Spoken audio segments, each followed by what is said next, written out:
Ja, velkommen til 8. distan og efter sett deltene VUF i måte H41 her i Vestmanna Bergeline Nøytjansti undan Hesson distan.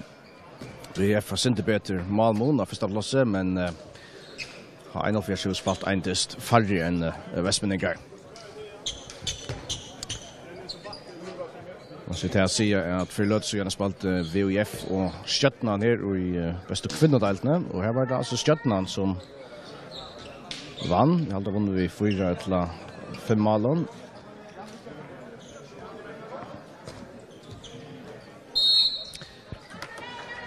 Det er fordesten så i gang.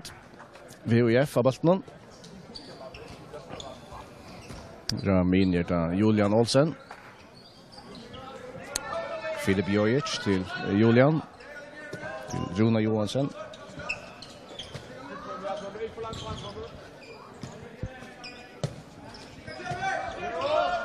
Det er altså Djumic som får bollen, til Bjørste Hansen. Godt veldig spill fra H1 vi ser i begynnelsen.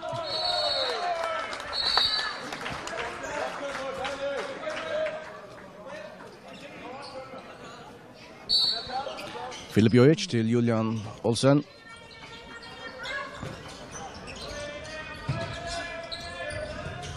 Det er Jugoslav atter til Filip Jojic. Som misser av bollen, og 1-4 kan færre. Og igjen kontra.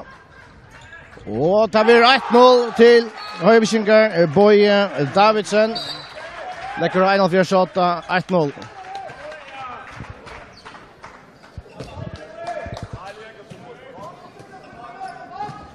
Ørsligt av gåen veldig spill her i begynnelsen. Her i VUF har haft trobult til å komme i en skålstøv.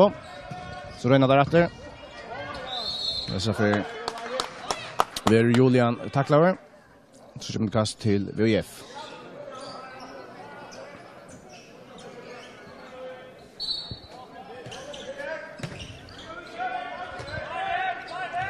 Julian til Runa Johansen. Djumic kommer ut fra her, og finner Filip Jojic. Framveges en svarte mur i 4, og han teker Eirdam, og han troblegger.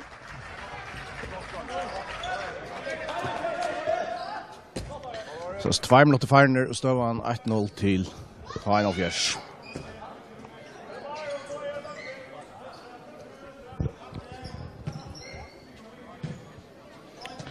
Og Høyvikinger ut her første skipet i Albe. Målet kom etter et shot-allop. Her kommer til skått. Hver vei av bolten.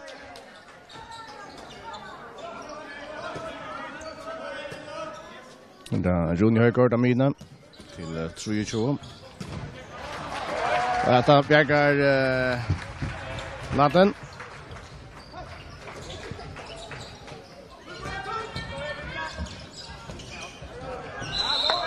Og så kommer det kast til VUF.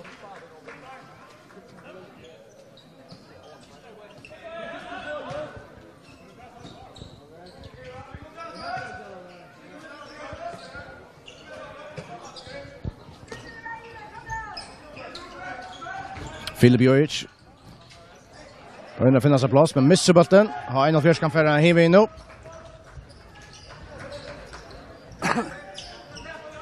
Ardam til Rune Høygård.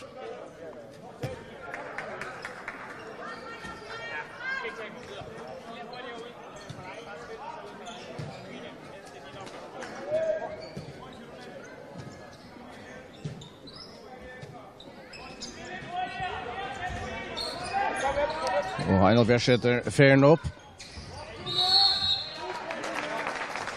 Røyne på bolten er strykna, men Vestmanningar 4. Så kommer kast til H1-4. Nå 4 minutter farner, og framviser det utelige som 8-1-0.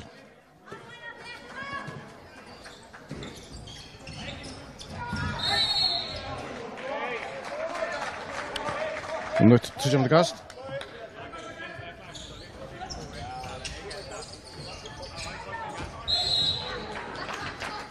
Det er så hans Kari Hansen over Taklaver, og så kommer kast til H1-4.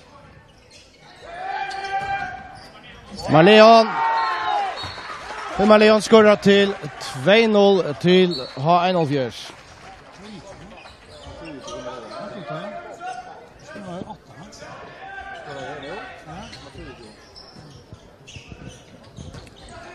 Låt oss se om VF kan svära efter. Han var inte ordentligt klara att skapt goda skottstöver här till.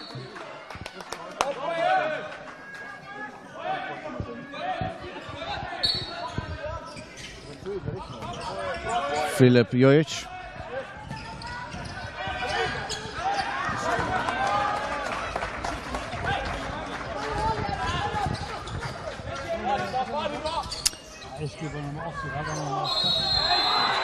Och Alex Feiler.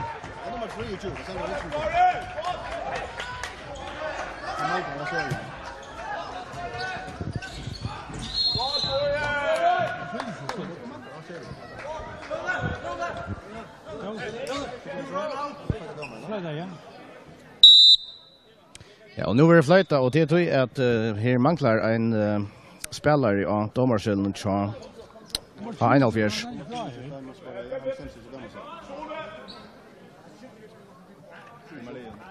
Kanske döma själv.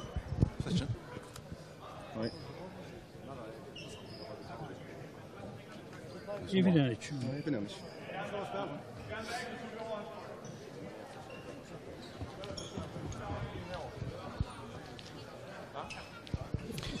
Och det är rätt som det säger att han ena spelaren så har en av nummer 3 och Hilmar Leon han är inte skrassetter och domarcell. Det var punchen och goda kortet som Hilmar Leon var väck med resten av det.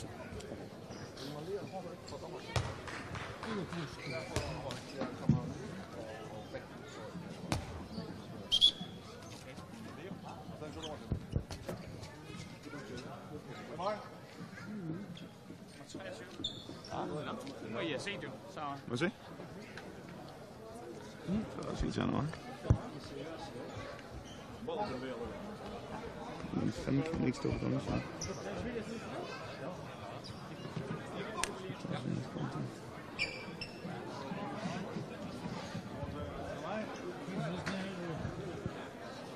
Men ska så.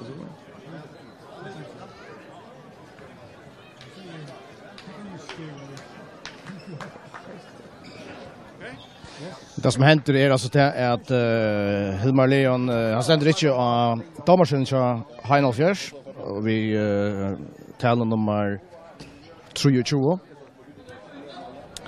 Och revsningen att han är bakgrund till H1-4 så finns ju goda kortet och Hilmar Leon släpper inte att spela resten av distan. Har vi skilt i alla fall.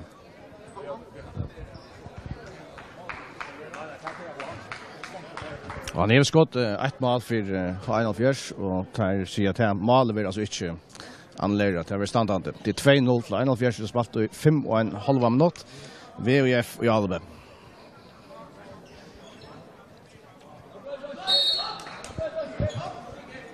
Det är så vänjaren kommer in till dem, in till Olsen. Sången ska till och alla uppnår inte vill gå till VUF här till ettla skipa. Jag såg som det var friare här. Det är så Julian Olsen, från Filip Jojic. Skjuter, och Välbjerg av Adam. Välbjerg av Adam, 6 minutter farner. Heimalie framvis ikke kom i maltallene, 2-0 til H1-4. Det er så 3-4, Daniel Torger til 24 Niklas. Ramin i Rune, Vesthøygård.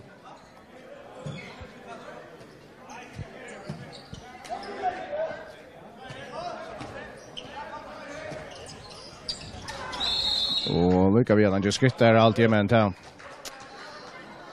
Vi frukast låt oss kast till H1-4.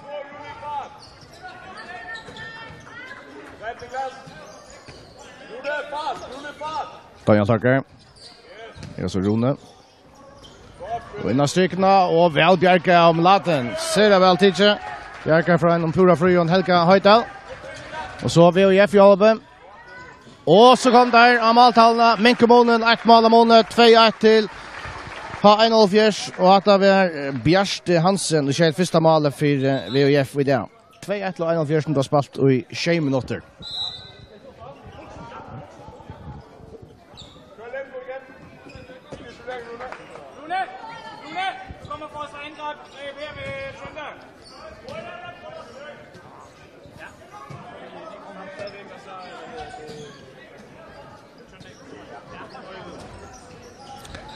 Ja, jag försöker att finna plats till skott här. Det blir så blockera och mål rätt. Ja, det blir skorra. Och det är nummer 8 Peter Thompson. 3-1 til 41, 6,5 minutter færen.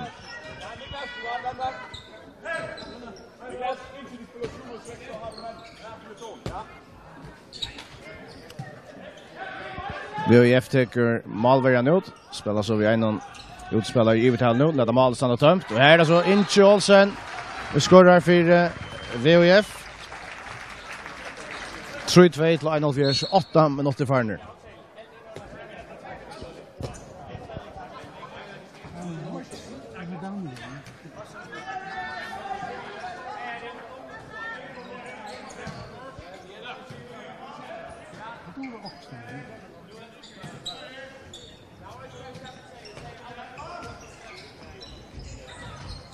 Så är det så Rune Högård.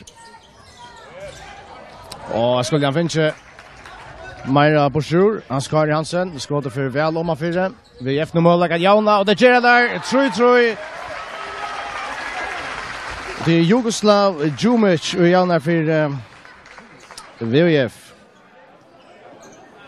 3-3 nästan 90 minuter kvar nu.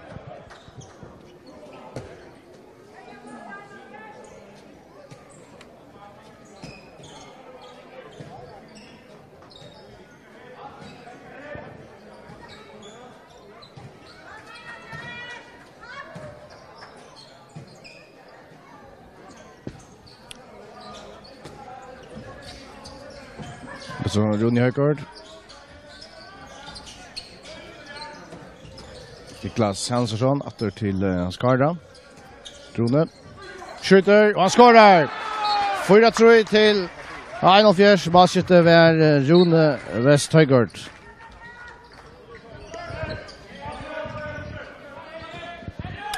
Och åter leter BF Mal stannar tömt. Spelar vi en utspelare och givetvis Inche Olsen kom in. Spelande vänjare. Vi bara nu. Julian Olsen, sonen John. Filip Jojic med en god skott. Jalnar till 4-4. Så det första mål i det.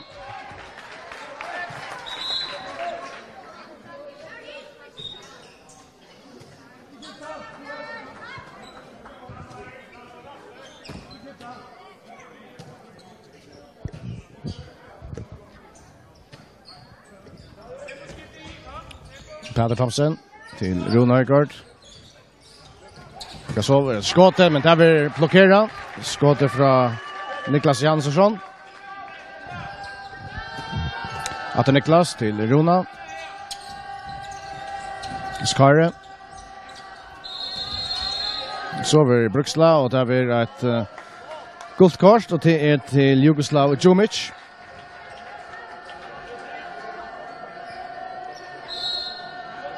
Oscar så Heimalin och VF alltid att Hövsingar just med Gero Santel vill jag ha handen så domaren upp. Kaso Oscar för teachen till kast.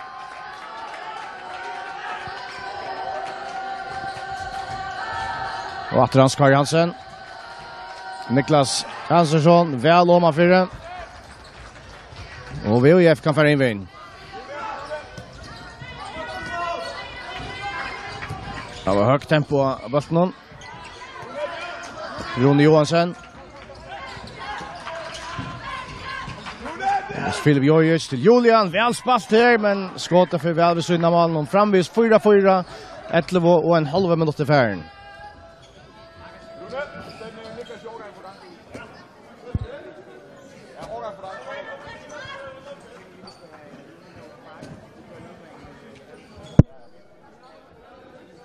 Oskar Hansen till Niklas Hansson.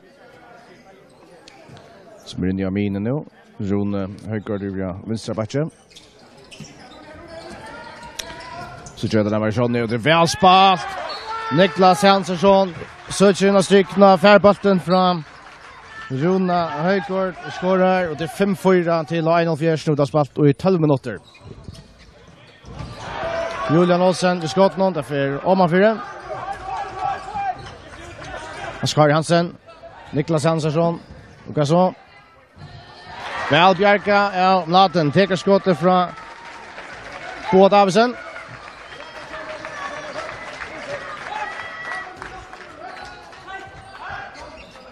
Laten Mjeri Makka. Utelige framme i sådda vi 1-5-4. Nu norska støvda spalt 13 minutter. 5-4 til H1-4. Inge Olsen har vært ned. Vi spiller vi en lekere flere. Det var tidlig malværen ut. Og det er vi her til etnast. Velkjøtt av mån. Jana der til 5-5. Julian Olsen.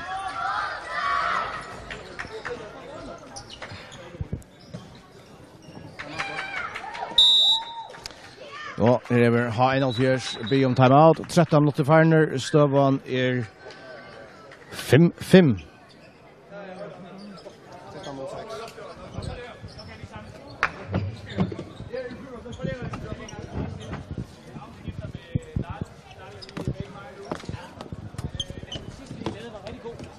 Hvor vi kørte Løvgren venstre. Og nu siger jeg lige en ting her. Prøv lige at se en gang. Vi spiller Løvgren venstre.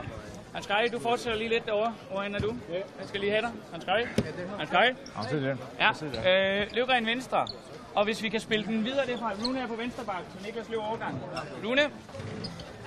Spil over mod Hans Geil der. Hans Geil søg på det brede punkt. De er tæt på at give, de vil godt give noget derovre. Men hvis ikke du kommer igennem, så kommer Pedro rundt om i høj fart. Og så tror jeg, der kan blive plads mellem jer 2 og 3 på Jumit her. Se om du ikke kan få på kassen der. Der skulle være muligheder. Ja? Lige en ting, når vi kører løsning. Så start helt over på højre 2, så vi får Jumit ud af løsning. Kom. Vi skal kæmpe alt, hvad vi kan i forsvar. Kom nu, gutter! Kom nu! Kom!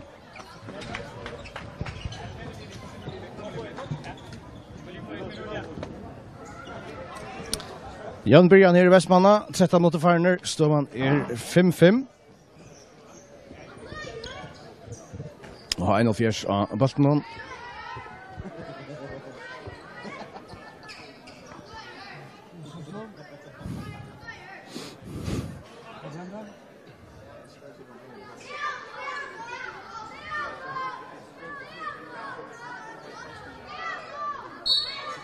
Så for klart at Birja, Niklas Jansson og Baltimore, det Rune Højgaard.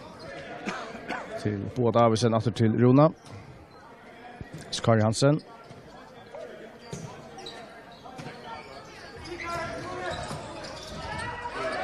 Rune om att göra tripplet så bara Litcha och shot all upp här från VOF och han sitter så Heimalie och 8 Bjarsti Hansen skorar här men han vill så Litchande.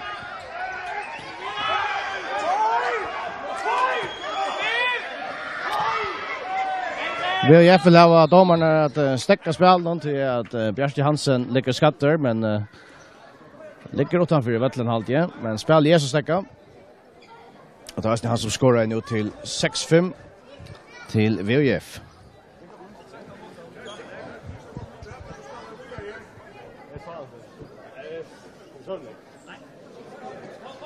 Det ser ut som at han kanskje har forstrekt også i læren nå.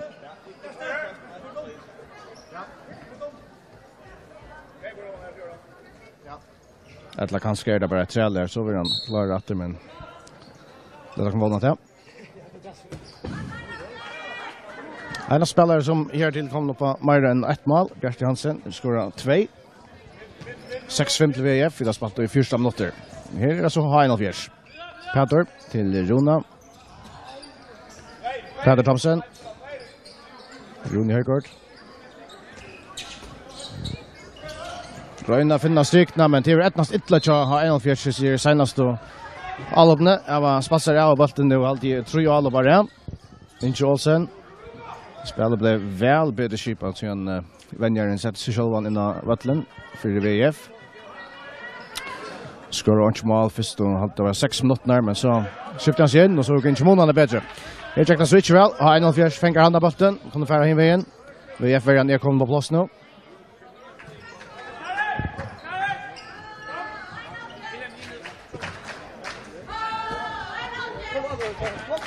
En av versen utskifting ut for Hans Kari Hansen og innkjemmer Willem Poulsen.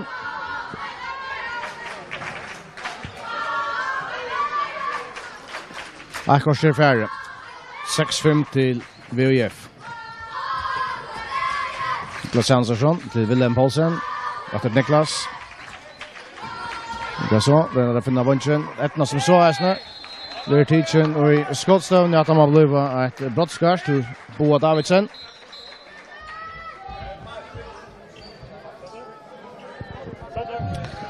Det har skiftet ut, sett Daniel Torkaren, og det var resten han vi skal teka brottskastet. Mållega er at jauna nå, 4-1-4.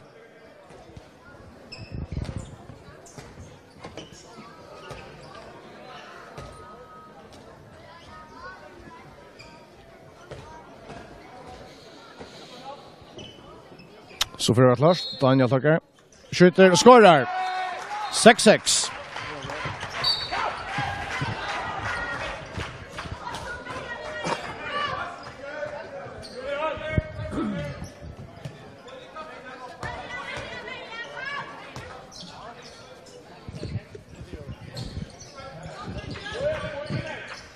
Olsen till Julian Olsen att linka. Där bara Feckaner spelar sin dator fram så Jim Philip Jojic på här. Skjuter. Dan Bjerker og en trutjende kast til VUF. 16-8-4, står man 6-6. Julian Olsen til Inge Olsen. Så Edna standard Elvin i snitje. Så lykker vi at da vi skårer vi en lengskott. VUF velger jo at spille Sunnar Alopstøver 8 Malverja.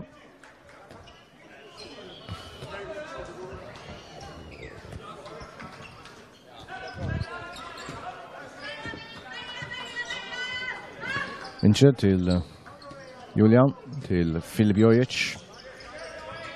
Og til Filip. Skjuter. Vel Bjerker av Aradam. Fram i Sjønleger 6-6. Rune Høgård. Ved Hilton. Og det er trutjammerkast til Heinald Fjers.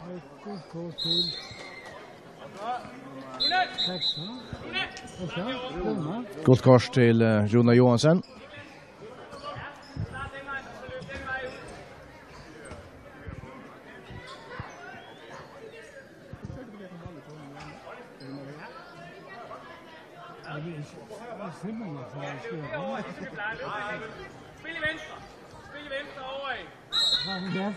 Spiller for gang datter. Niklas Hansson til Willem Poulsen. Da Rune Høgård, datter til Niklas. Rune. Vi har spalt inn av strykene. Og Hasenbalteren sitter olja godt spill herfra. Heinald Fjers, som teker lesten atter. Nå 6-6 til Høybekjengar. Vi har spalt i 16 minutter og 20 sekunder.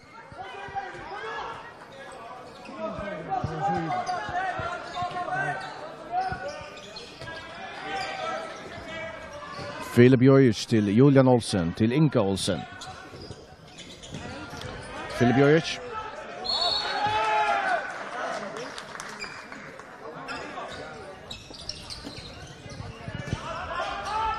Filip Jojic skjuter og skårer og jaunar til Shea.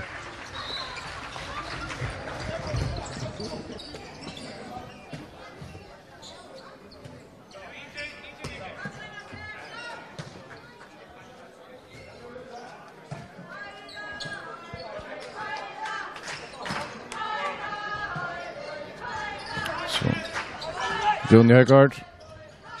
Finner Willem Poulsen. Over Hilton i skottzone og vinner seg brottskast.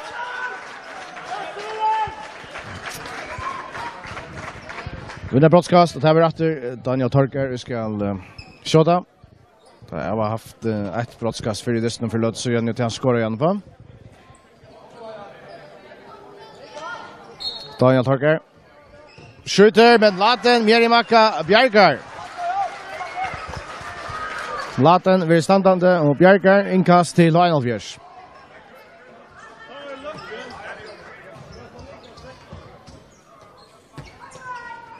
Styrer det at Sigmund Nolsø kom inn. för H1 för när man sigspelaren.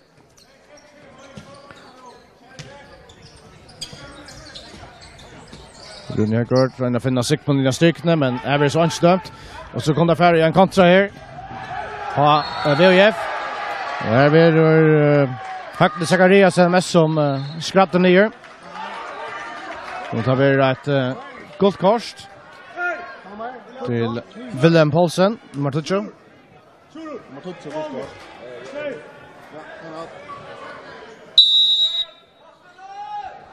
Men jeg finner fyrre halvleker vi har haft her til 19,5 minutter færre støvan Shea. Spennende dyster og en intense dyster her til. Vi kan lykke takke malskytterne i kjøtten her til ganske hample vel fordelt. Det sier Shea-malene til tvers, men det var 2 mål for en lye til Bjarsti Hansen til VF. Han skåret 2, og til Niklas Hansson til 41-16. Og hinemalene til VF har Inge Olsen og Julian Olsen, Jukslot Djumic og Filip Jojic skåret. Og så 31, så passer jeg kjøret 31 til VF som har 2 mål til Filip Jojic, han er S2.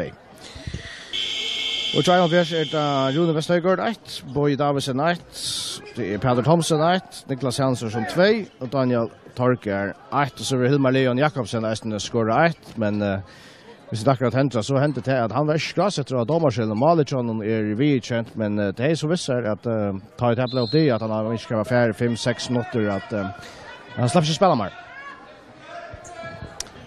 Og her har Træt fikk bunkeren til Heinalfjerd seg godt kors. Her har vi BF i alven, Jugoslav Djumic, missebalten, som Peter Thomsen for har vi fått lære for, og han har tømt mål, og han skyter vi søyne av, han da. Godt nok det fra min, ja, men jeg skal bare sitte. Og det er sånn det at VF hvis noen alvstøven spiller 8 målverger. Og det er for at her blir fengeier. Fyrre for ta skjeit Heinalfjers helt etter. Det er sånn direkt normale. Ta for en eisen akkurat ved sønne, og hese for det så Peter Thomsen fra min, så her til der slått ned og røvseier fra det. Julian Olsen til Inge Olsen. Skjøyter, men han får en meter ved sønne. Og så er det tømt mål her, og hva så?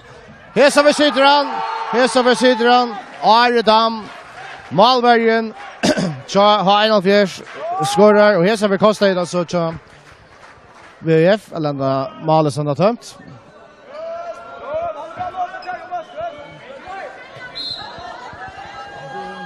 Åtta tjej til H1-fjers, vi har nesten spalt i 21 minutter. Julian Olsen til Filip Jojic. Bjarsti Hansen her til Julian. Filip. Alvsfeiler. H1-fjers er handabotten. Resafer hever BF, så stedler vi Malverja, så han ikke panikker her. Men Jon skårer for Heinalfjers, Ronny Høygård, og så er det Heinalfjers, så hadde vi 2 mål, og det har skjøpt en 2-målsleslig her siden det tullet i dyst, noen hadde vært 2-0 til Heinalfjers, men altså 0-20 til Heinalfjers nå, det har spalt i 21,5 minutt. Julian Olsen til Inge Olsen, til Julian Atter, og så der om han misser ball til Gjerda, så ikke Filip Jojic, skjøyter og skårer! Godt mål fra Filip Jojic. Han ser at 3 mål i kveld. Ja. Atter Rune Høygård som har spalt en gående dyst. Firmkott, dommeren i siden. Brottskast til H1-fjers.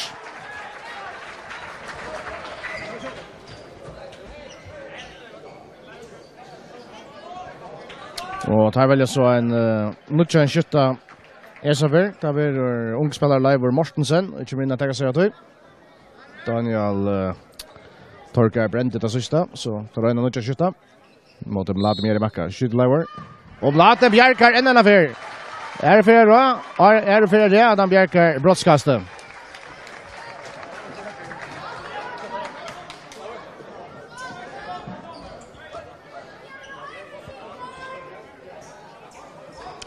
Einhalvfjers varbeid i bulten. Niklas Hansson til Willem Poulsen. Atter til Niklas. Så Rune Westhøygård for bulten her. Daniel Torker. Atter til Rune. Niklas Hansson. Vi tacklar. Switch up the kast. Gott kast. Ja. Lakna Zachariasen nummer 19. Gott kast. 23 minutter og 20 sekunder færre. 28 til Heinolfjers.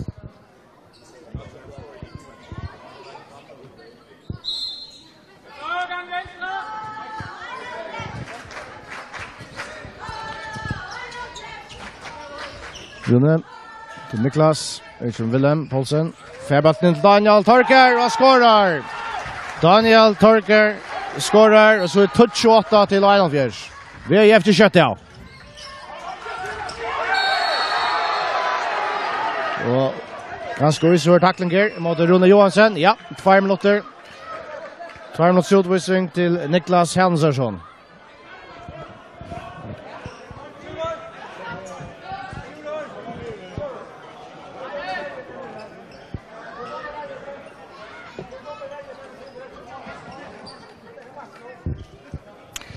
Första utvisningen i det.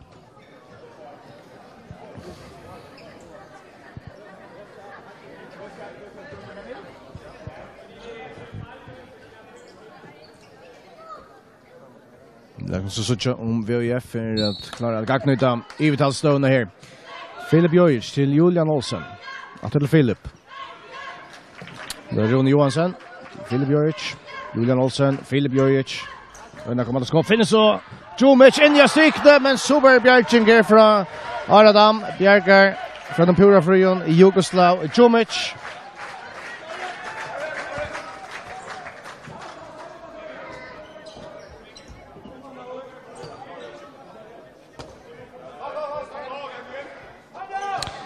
Einolfjers så under vi en man färre vattlen Josser gå att utlätt er alla.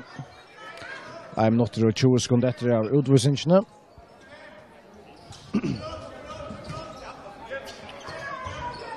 Rune Høygård. Å finne stikkspillerne. Han skarer. Willem Poulsen. Peter Thomsen. Han skarer Hansen. Armen til dommeren kommet opp. Nå skal det hente også her. Nå vant han for å bruksla hver løte. Så kommer jeg skått. Det får vel ved syne. VIF i 1 minutt og 3 og i uttale. Støvan 28 til Einolfjers, 5 minutter etter 4 leger. Julian Olsen til Filip Jojic, til Julian. Mitchell Filip. Og sløser han da bolten borster. Så bender alt da at VIF har ikke borster i serier. Ivital støvn der er vi jo. Halve minutter etter utvisningene.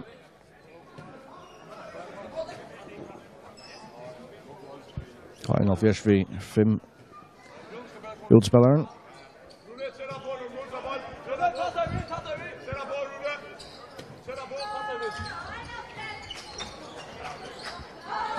Daniel Torker. Laskara. Willem. Og man misser bolten. Kast. Og så Einolfjers atter fullmanna.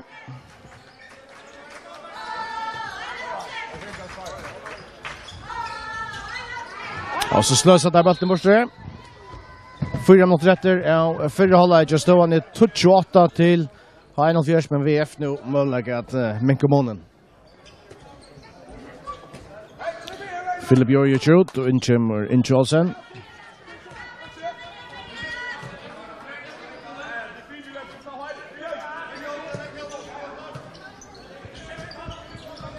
Det er så innkjem. Julian. Skjuter, men vel om affære.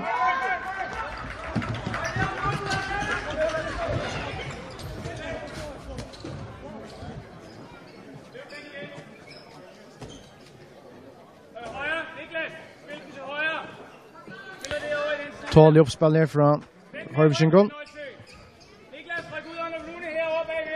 Niklas Hansson av mine. Willem Paulsen. Rona Ergård, Rota Vanchen. Og han sitter Daniel Torger. Skårer så ett 3 mål i det. 11-8 til 41 og 30 minutter etter av 4 halvleik.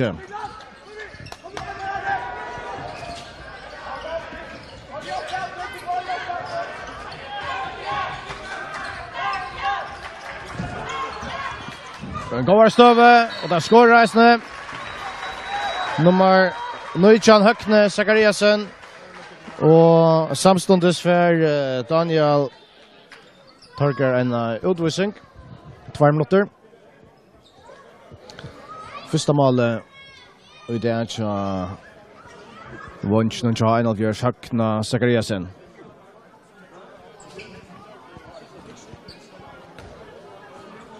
En Lloyd stekker her med en Gallover Torska. 2 mål av måned, 11-9 til Einalfjørs og Smager 30 minutter etter.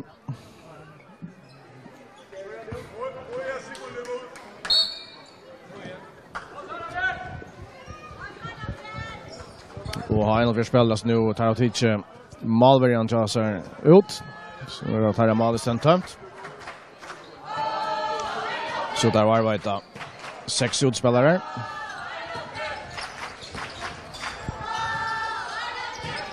Willem Paulsen til Niklas, atter til Willem. Det er så Rune Høgård. Vi har spalt, og det har spalt, og han sitter. Boje Davidsen skårer til 12-0. 12-0 til Einalfjørs. 2 minutter etter av 4 halvleik. Det er Inge Olsen. Og Andan Albringsson kikser. VF. Aldi er tør jeg si at troflekker i alle spillene og løtene. Skapar ikke støver.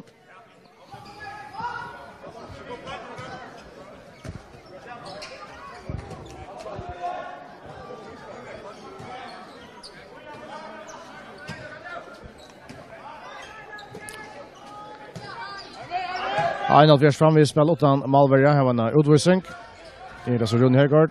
Og vel spalt! Det er fantastisk mål! Fantastisk mål! Vel spalt! Boje Davidsen og Leiser Luft setter hantan i kassan. Nå har Einalfjørs 8 i 4 mål. Og dette vil altså just vi en spillere færre av Vøtlund. Jodelige som över ett momentum er løt må sida. BF. Vi en spelare flere av Vøtlund og i nøk sekunder sammen missar ner og så atter en kontra fra Einalfjørs og der skårer det er Peter Thomsen til 1-0. Og her er kaotisk til løtene til Vestning må sida. Og så er Høyvkinkar etter fullmann her. Og der skårer VF skårer Rune Johansen. 1-0 til Einalfjørs, det er halve minutter etter av 4 halvleik.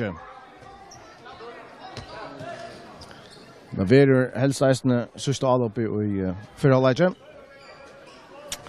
Einalfjørs alltid leter klokkene telja nyer. Arne der Røynen har skått altså 15 sekunder etter.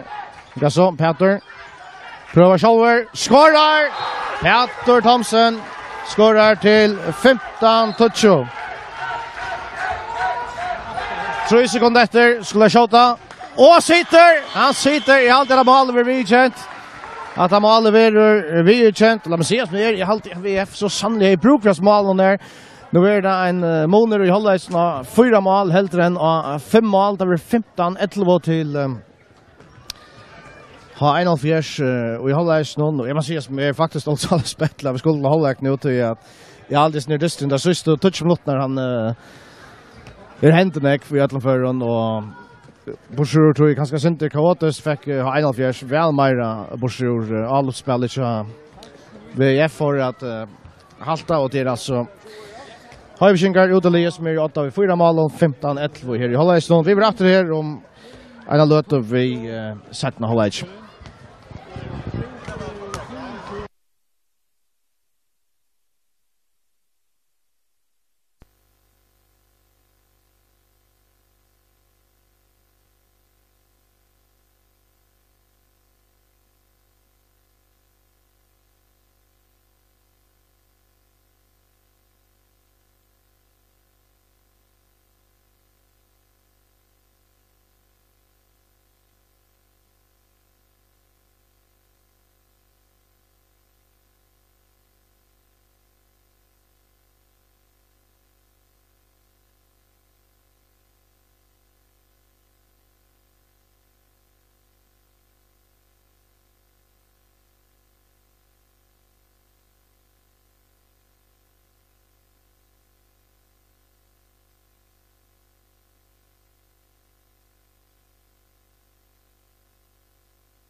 Så blir jeg settende halvleger her i midtelen VUF og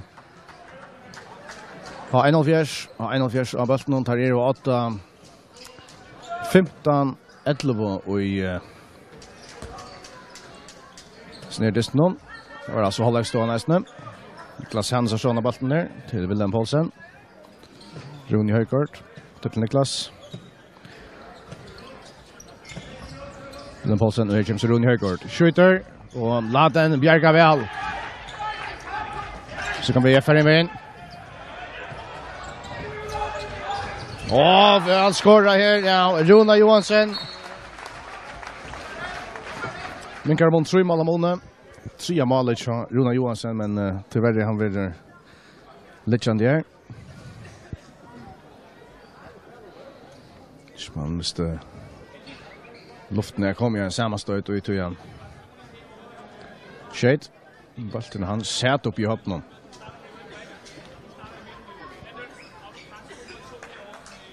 Skal bli en tja.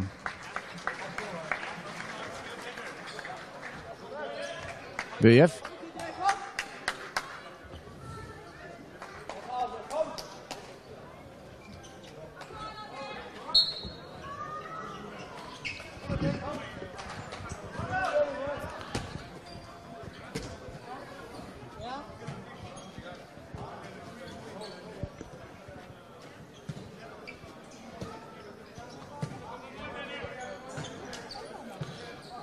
Wilhelm Poulsen til Niklas Sandersson.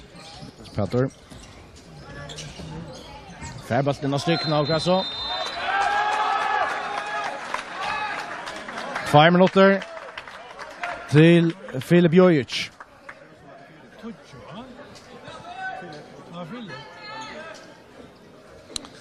Tvær minutter utvisning til Filip Jojic.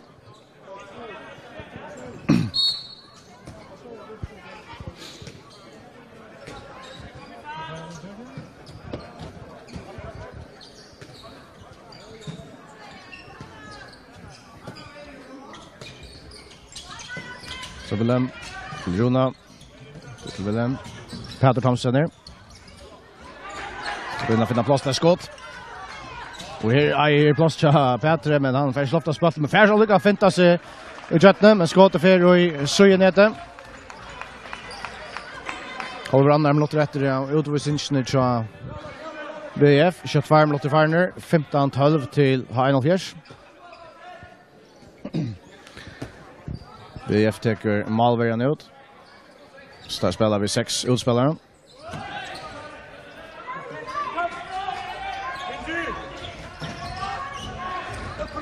Og atter skorar Rune Johansen. Skorar på mål, ikke vi F4 i 17-0 ikke. Han skorar 4 mål.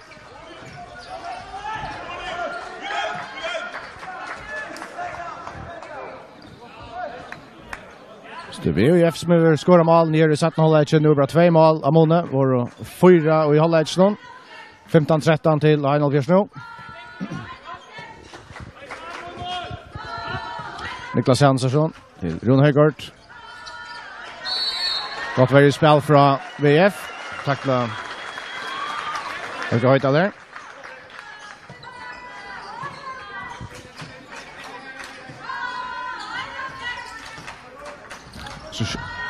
Peter Thomsen. För att Skara. Rune Høykort. Skara. Till Runa. Inkast alltid till till VF.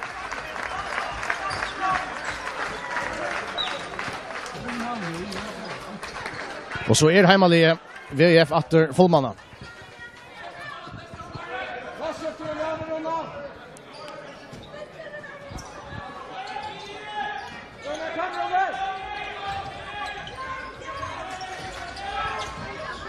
Jumic skorar. Jugoslav Jumic skorar. Så är bara 1 mål av Mone. VF skorar 1 mål ner i 17-hållet. Nu står han 15-14 till 1-4. Vi har köttspalt i 4 minuter.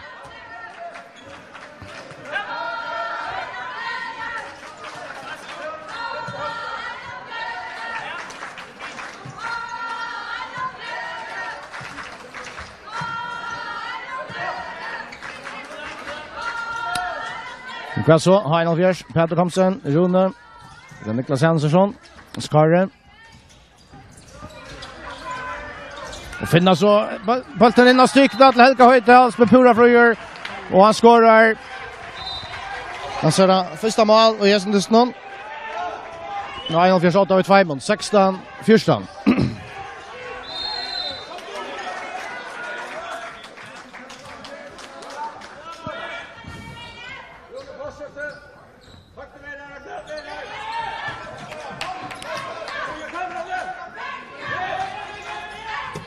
Filip Jojic. Och väl spalt. Och där kickser till Shuri Olsen. Har 1-0 för Baltnatt.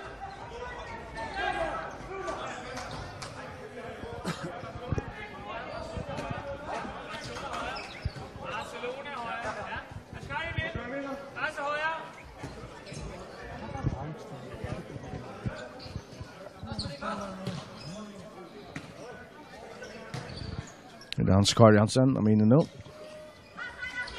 Peter Thomsen. Fra det Landskara. Rune Ferran. Rune Høgård. Hans Kari Hansen. Og Alofs Feiler ved F-bolten. Og så har han Lenke Albrinker og kickser.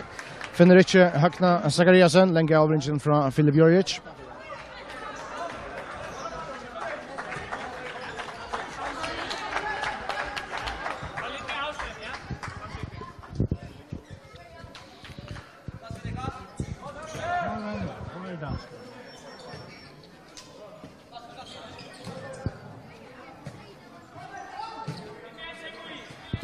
Einar Persson Baltnon som bare skåret 1 mål her i 17-halvleitjen. Det var spalt 6 minutter.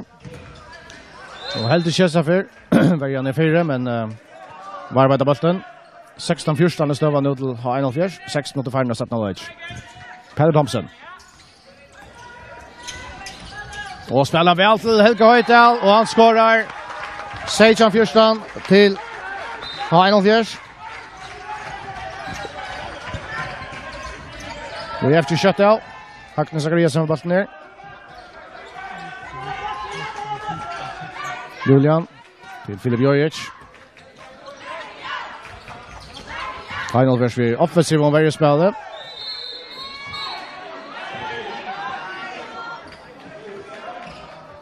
Låt oss se. Ut av Julian Olsen och Filip Jojic.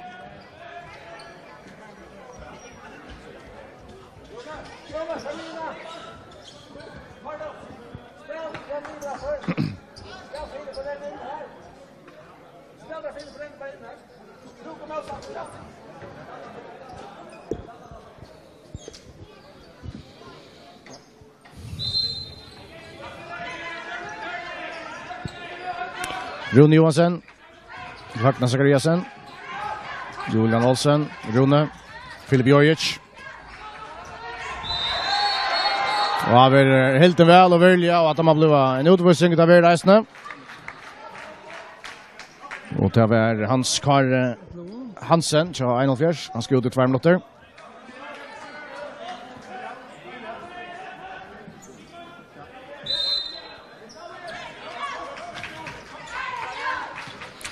Filip Jojic till Julian Olsen, att till Filip, Julian. Och så missar han bollen. Ja, 1-0. Fänger han bollen.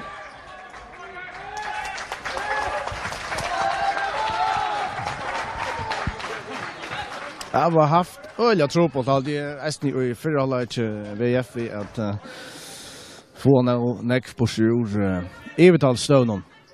Då är vi ganska så febrilst spelchadan.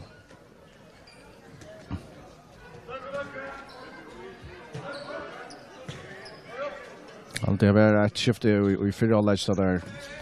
Einar för sig en 2 minuters utvisning kvar i Einar för tallet när smurt där ja.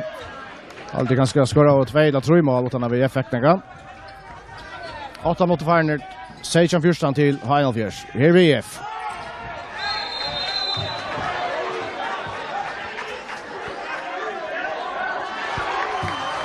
Och efter 2 minuter till Einar Fjers som nu har sett 2 spelare sidan till 8-4.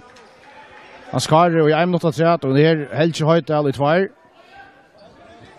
Og dette kan bli en avgjørende løta. Her er 18 for en VIF. Gilta mulighet kom inn til disten. Her er 18 for vi 3 målen.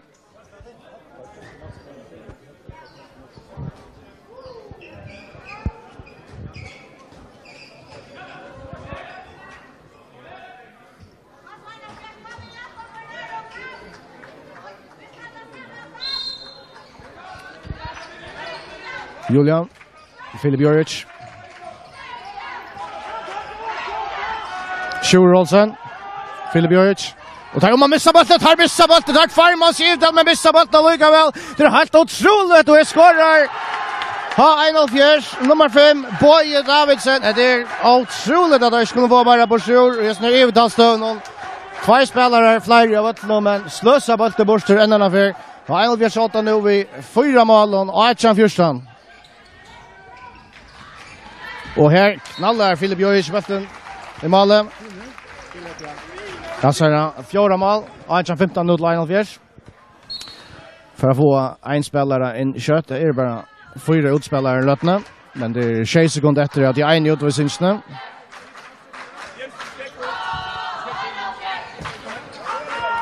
Så får att en spelare in och sätta vi nog kan skara i alltid.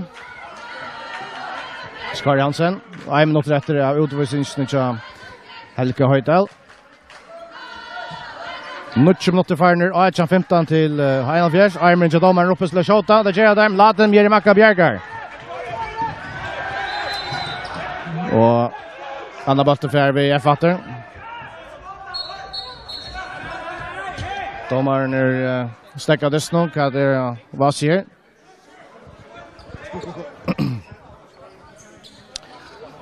Antjaldje. Det var spillende Karavgjøre.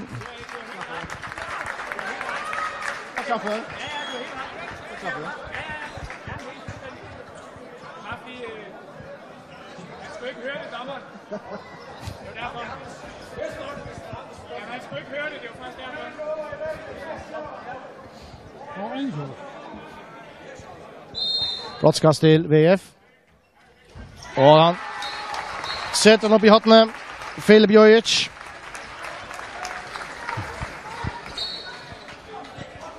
Så är det bara 2 mål av månader framvis 22 sekunder efter av utvisningsne. Så har 1-4.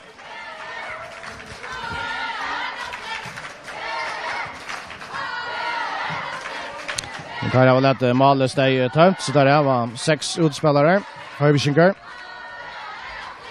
Niklas Jansson. Skare efter Niklas. Få bollen in av styckna. Och så vill han Teachen og Kjallvære skåtrøntene Sigmund Dahl og at det blir et brottskast til H1-4.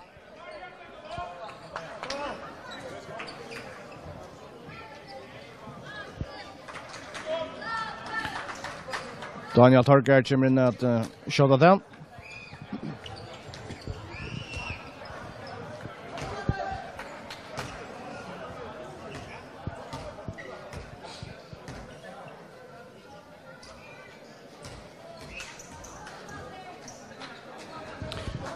Daniel Bresjåda nu.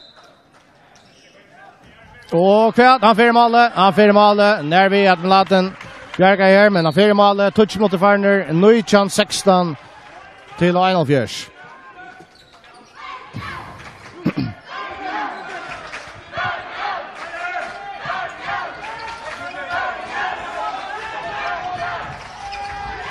Väl bra till chatten här. Aruna Johansson skorar så ut 15 mål i det. Och 1-4 kött ja. Vespningar kommer på plats. Och så tvådar han bollen bort eller kvart. Jag ser domaren. Nej, det blir toucha med det kast till 1-4. Och det är Vespningar absolut inte glad för höra. Vill det att Zacharias när fängande bollen och en total missling här då. 1-4 linje men jag släpper av scratch nu var det bollen.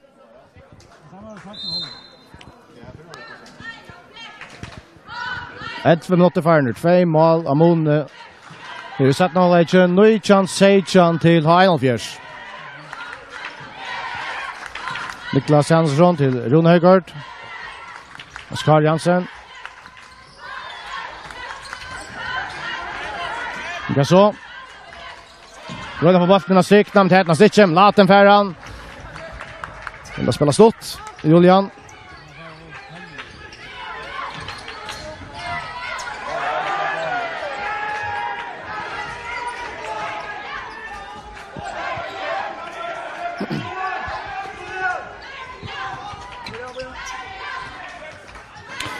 VF teker Malveran ut. Spelar vi tjej ut och spelar nu. Filip Jojic. Julian. Rune Johansson. Vertigen i skottstående och det var brottskast till VF som nu är möjliga att Micka så är det bara ett mål. Ramone skulle skåra nu.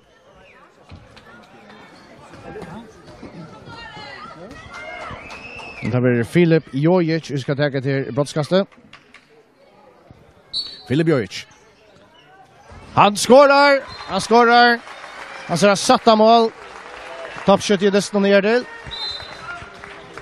Bara ett mål av månen nu. Nujchan, Achan till H1-0-4. Så vi blir om timeout. Låt oss höra vad vi har sagt här.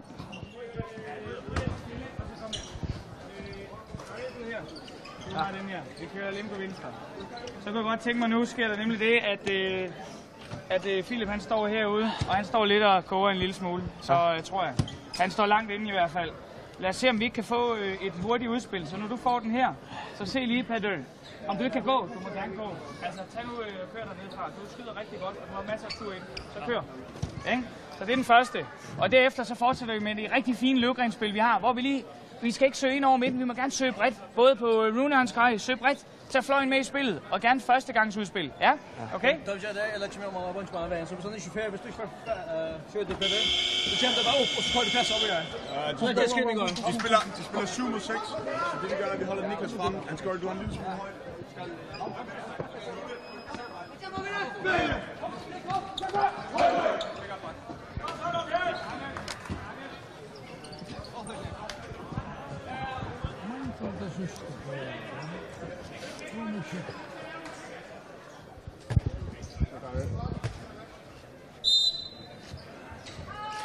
Tallen til Farner, Nujchan og Achan til H1-4. Niklas Hansson her til Hans Kara Hansen. Til Rune Højgaard.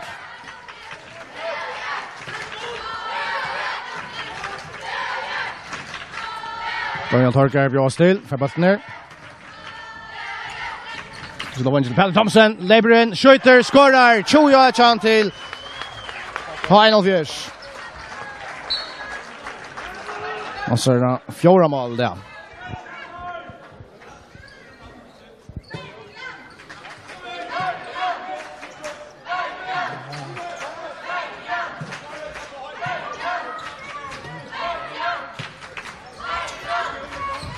Filip Jojic skjuter, og han fyrer målet.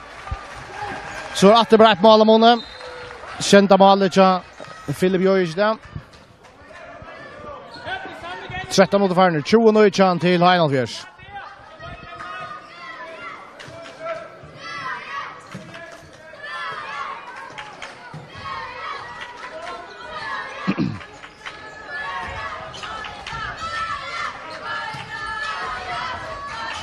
Rune Højgaard inn av stykkene, og Laten Bjergar.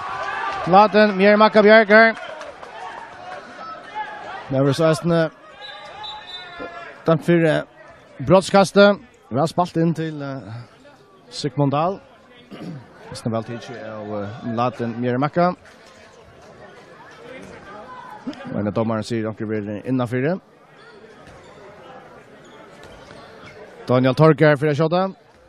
Skorar han 3 mål här till. 2 på en brottskastmanje. Skjuter Daniel. Han skorar. 21 Nujchan till H1-4.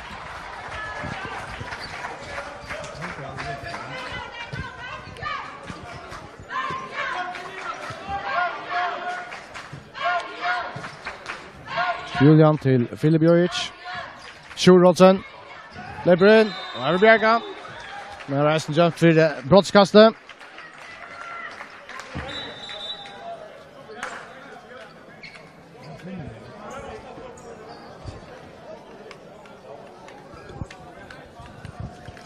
Det är Filip Jojic och ska skjuta över öliga trycker här till.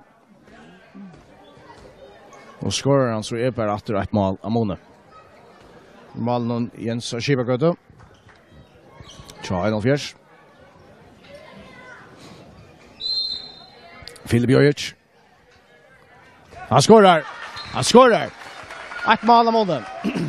21-20 till Lionel Fjärs. 8:e målet till Filip.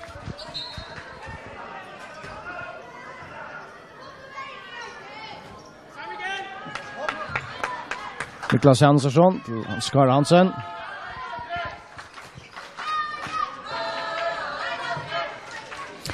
Och en av vers variata så att säga från det början. Vi har inte haft lasten av just ner distansen.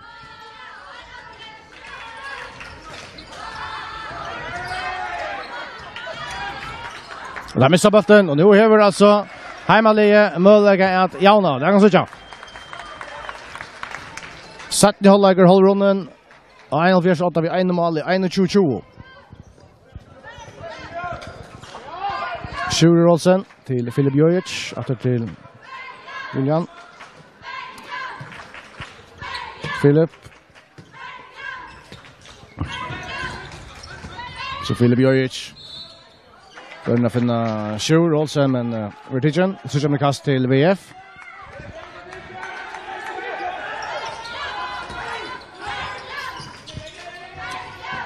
Ragnar Zachariasen skjuter och skorar så Jan lägger 21-21.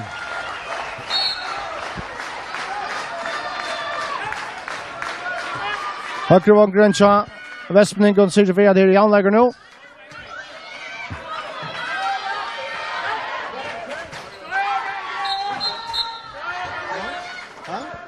Tog en klockan tja kan stäcka här.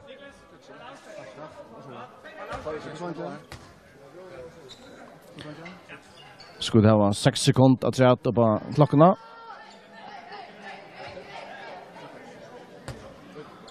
Så läser för att det är läge. 15 minuter och 45 sekunder färden. Jan lägger 21-21.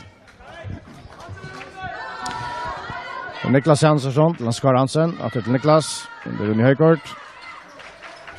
Och Färsson lägger plats här. Det är tacklauer. Spelar kan gå göra.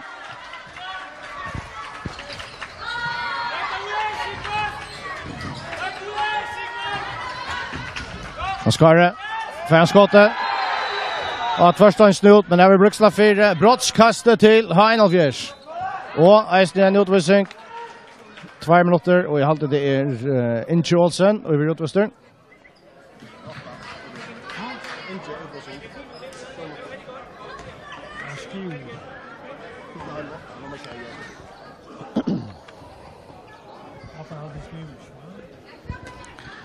Och det är Daniel Torger och nu över möjligheten att lägga han över skottan. Och skjuter åt första i samma fotbollsdatter och så skorar han 22-21 till Heinolfjärs.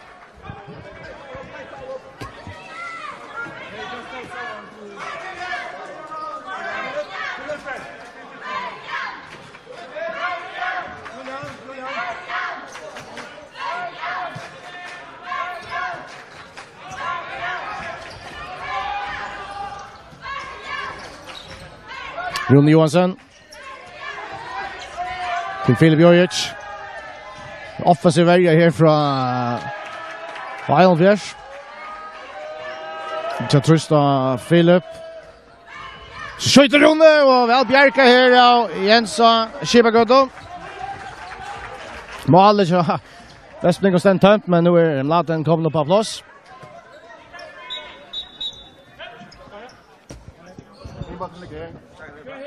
Så skulle lycka skifta bolt.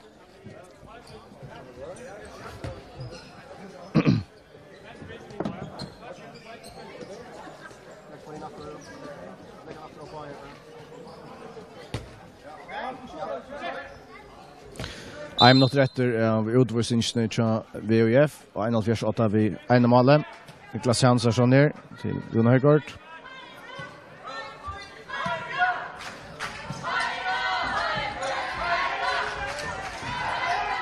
Så är pura fri ut av vänstern och skorar. 23-21. Daniel Torker skorar så ett kända mål i det.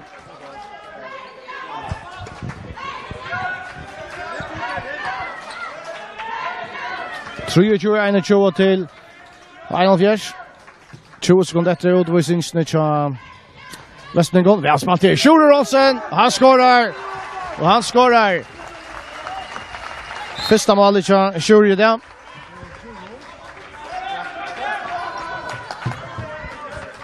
Och jag har mot Farner 3-22 till 41.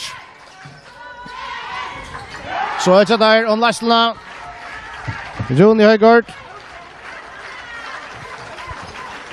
24-22. VF nu att fullmanna.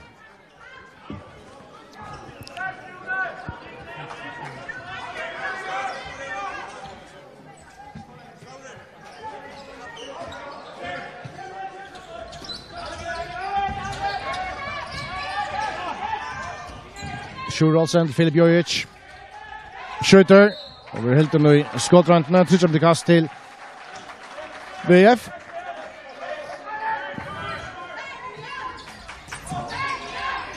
Etter Filip. Finnes Sjure Olsen. Og her vil nok bruksla for Ive Trakkalje. 1-0 fra bolten.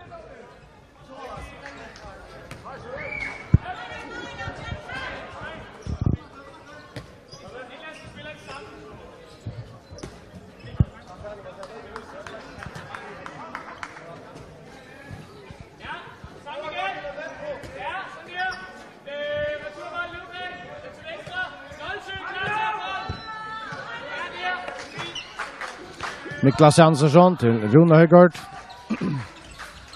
Vi har spattna stykna och så skorar Niklas till 25-22. VUF ber om timeout.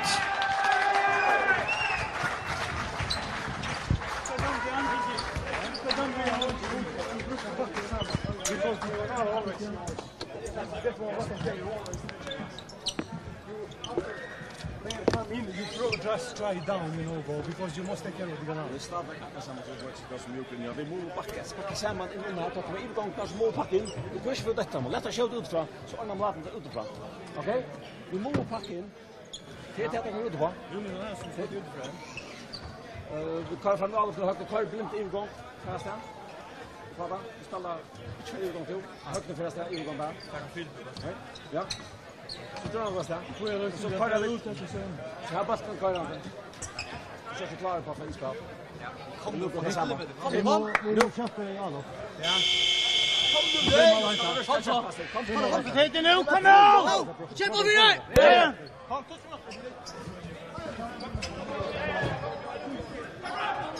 Touch mot rätter så Heimalin VF at Brøyde på støvna der 18 for vi 3 mål og støvan 25-22 til 41 vi har kjøtt spalt og i 20 minutter av 17 halvleik.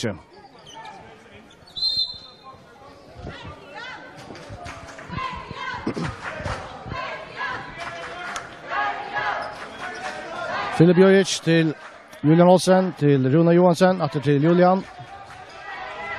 Så Rune, Julian Rune Johansen skjuter og han skårar. Han skårar. Så bra 2 mål av målet. Satta målet til Rune Johansen.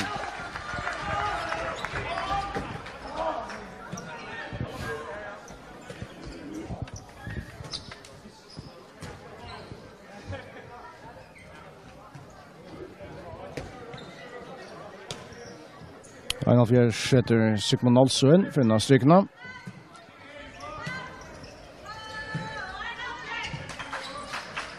Rune Højgaard her. Kader Pamsen. Ja, høyre vantje. Rune. Rune finner plass til skått her. Armen til dommeren er ferdig opp, så skal vi hente her fra Høyvkjengon. Det skal være rettelig kjøtt. Og til etna steisene, vel spalt inn av strykene. Enden av er det Niklas Jansson som har funnet leien inn her.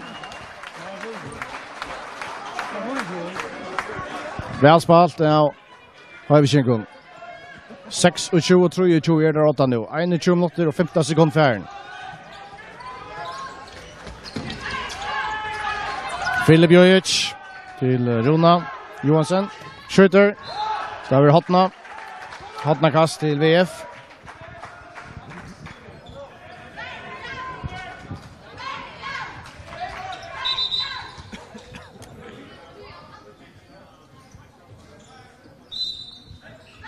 Så rattar tidje. Jugoslav Djumic til Julian Olsen. Firm kort, men spelgang går gjøre. Og så sier jeg at dommeren er at Trønder og Arge gjør stående kvel. Utvisning går i 2 minutter.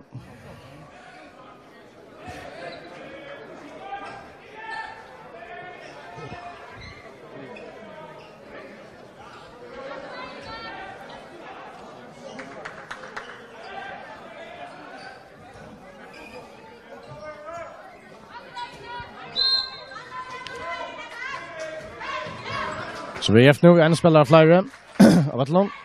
Filip Jojic. Jon Johansen til Filip. Julian. Filip Jojic. Røyna finner plass til skåter. Her var vant vi. Sjure Olsen. Skjøyter og skårer. Sjure Olsen. Mikkar Ramonen. 2 mål av månen. 26-24 til 1,5. 22,5 minutter færen. Og halver andre minutter etter utvisningsene til utlignen.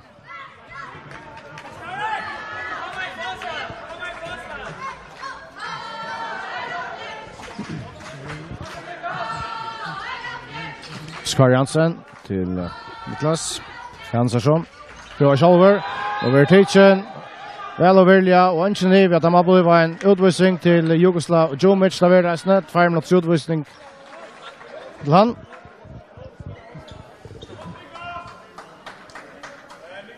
Niklas Hansson som spaltar en gåendist. Spiller til højre. Spiller venstre til højre, Heldik.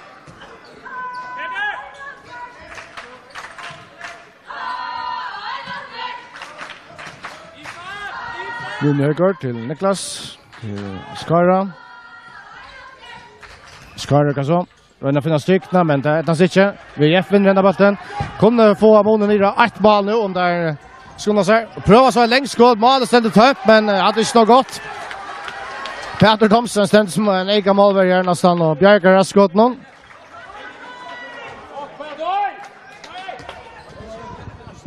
Spiller 8 målverger i løtene. Høybeskinkere, det gjør det så 18 nå.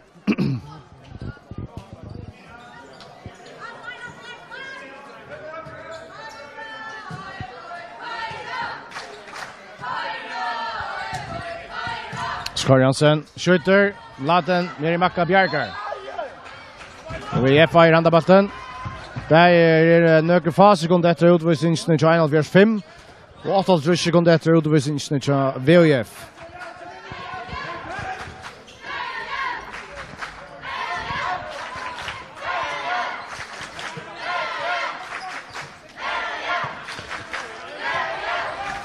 Filip Jojic. Røyna finner stykna, er Høkne Zakariasen, men jeg var så brukslaren i utføren. 30 minutter kast til VF. Så halvtid det er Peter Thomsen som finner en snopp der. Men 24 minutter farner, 2 mål av Monia, 1,48, 26-24.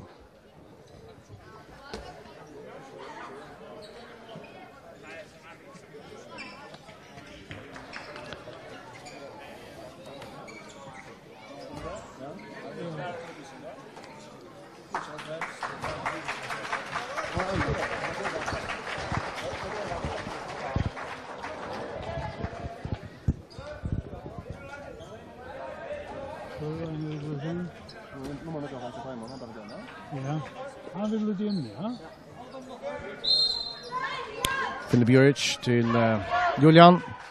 Rune Johansen. 6 minutter etter nå av Destnon. Final først fram i satt av et Feimon. Filip Jojic til Julian. Det er jo en legger i farge av Vattelon. Og hva så? Flott mål her fra Sjuri Olsen. Det er bare 1 mål av måned. Peter Thomsen ger kött av. Kanske bättre för vi så nu, men tror jag blir kast till H1 Och nu väldigt spännande grejer. VF är fullmanna nu. Kunde få spelaren Jogslav Jomus Cameron. Vi väljer när jag västen igång. 5 minuter efter. Och 1-4 och 8 vi 1 mål 26-25. Willem Paulsen kom in till Höjvsingån. Nu har där en mansfärg och Rona Höjgård. Willem Paulsen här. Så då Niklas Hansson. Alles feiler. VF nu målläge Jauna och jag så Julian alla pura fröjer. Björkar! Ardan Björkar, en standande Björking. Han chilte målläge här VF Jauna men nästan en super Björking från Ardan.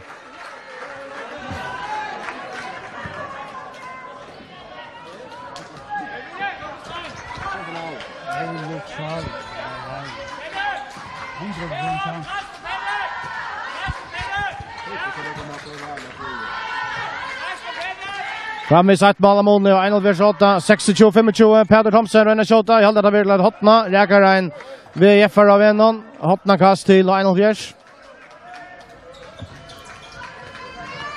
Det är så Willem. För bollen efter. Niklas Röjna finna plats.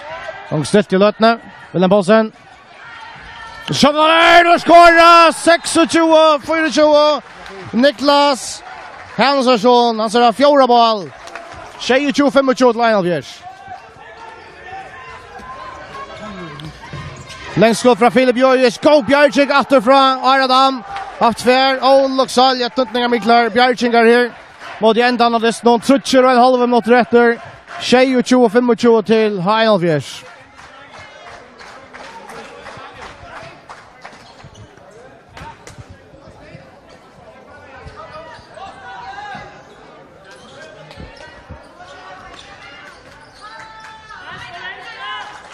Skorar Heinald Fjärs någon så är ringt alltså tja VF kommer åter. Långt så tja han skjuter och skorar.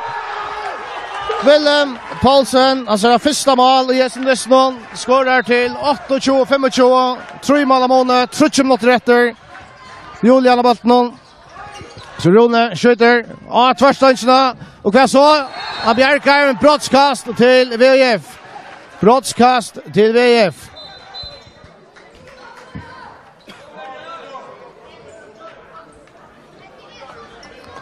Klockan blir stäcka. Här är det 2 minuter och 42 sekunder efter att Deston till 28-25 till H1 VF i brottskast som Filip Jojic för att attacka. Han nu skorar en 3-4 här till Deston.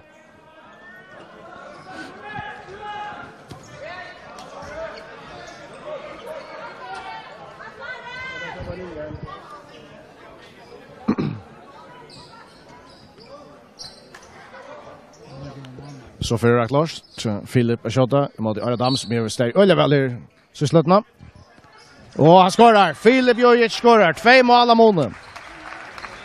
Så han nutchunda mål.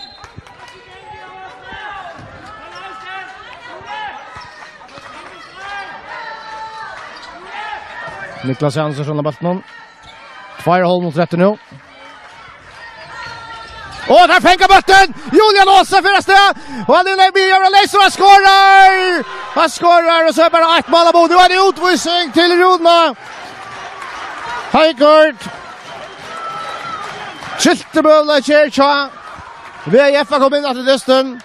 Säger Jan, då jag en av er skorar till en 3-målslärslo. Att det var ringt att så VF kom efter, men det går inte så färdliga kött. Och innanför några få sekunder Lassland tattna ner och i 1 mål och nu är det en läkare färre av Ötland och Höjvisingar. 28-22 till Lionel Fjärs, 2 minuter och 13 sekunder efter oss ner 8 Deston och efter settaltene. Och det här har varit framvis skåret där vid Mansvägen och offensiv värja här från BIF. Peter Thomsen har bollen ner, 2 minuter 30 nu. Willem Paulsen, åter till Peter. Kajeran. Skjuter! Mlaten Bjärkar! Och nu håller andra mot rätter kvar VF är i betallet. Till 1 minuter och 45 sekunder efter oss ner Deston. Heinald Fjärs 8 vid 1 mål. VF nu möjliga att jauna. Filip Jojic till Julian Olsen. Att till Filip. Reina skjuta och han gör alldeles fel. Det är otroligt dramatiskt och är snär. Ändan av snurrest mål.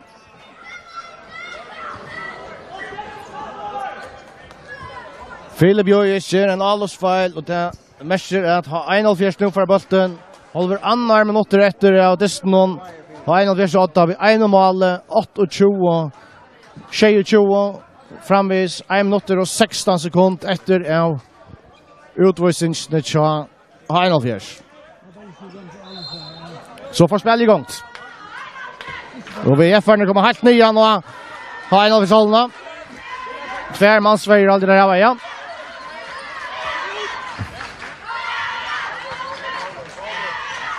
Ein minutter og 20 sekunder etter av Disney. Willem Paulsen har bollen ner. Askar Hansen. Willem, Peder Thomsen. Har en av alt ikke kjørt. Så ikke mulig å bante løten om hva så. Askar, finner han skjøt eller kveld? Nei. Willem, hånden til dommeren. Armen kommer opp. Så skal han hente her. Han finner brukslag for løten. Det skal være rettelig kjøtt. Så ikke med kast til 1-4 og til moder. Altså avgreven skått. 30 sekunder etter. 2 ganger. Og hva så? Han skarer. Og da spiller han inn i kant ut av vansjen! Og kommer nummer 5! Johanne Gerstov alltid der. Nei, jeg søker han inn og Boy Davidsen flikkvatter.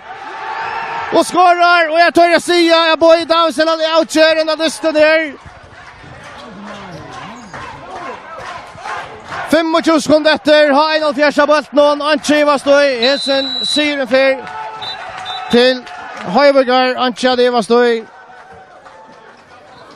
Det ble helt enastandande dramatisk, men bara sies mer at Vestmingar ikke no cool i støvende. Der får minka ned og 1 mål av Mone, der han var bolten. Misser han, og så skårer han 1-4 Estene og alle opp noen settene. Og det er ganske en parstre av søvende her i det. VF har fått øyne ringt via gakten ut ivetallstøvende Jasser. Og her er han ikke Ivast, og er det bare 5 sekunder etter 2 mål av Moni. Det er nøkere 20 sekunder etter, og det er 1-8 ved 2 mål, og det er 1-8 med bolten. Han ikke Ivast i hver, og syren før. Det var annars alltid 15 mål til Boa Davidsen. Det kom flikkvann inn her.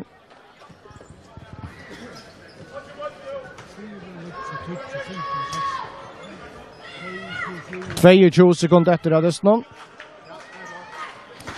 Så 1-4 skal det være bare varvet av bolten. Peder Thomsen, 15 sekunder etter nå. Helge Høydal. Peder, 6 sekunder etter. Så prøver Rune Øygård å skjøte, leker og laten Bjerg Makka. Men hatt av her til. Da vil du ha 1-4 som vinner desten. 20, 20. Øyla, Fekner, Klakshinger. Nei, Klakshinger sier Høyvishinger. Og til Sassneisen er at vi har jo nekker på spill, 8 dester, og det er resten visser er at ha 1-4 er nødt. 8 og efter settdeltene, tar færre framom. VF vi 2 målstion, og nå har det har vært spalt 1 dest. Farre, en spennende og intense dester her i Vestmanland, som har 1-4 vinner ved 2 mål, 20, 22.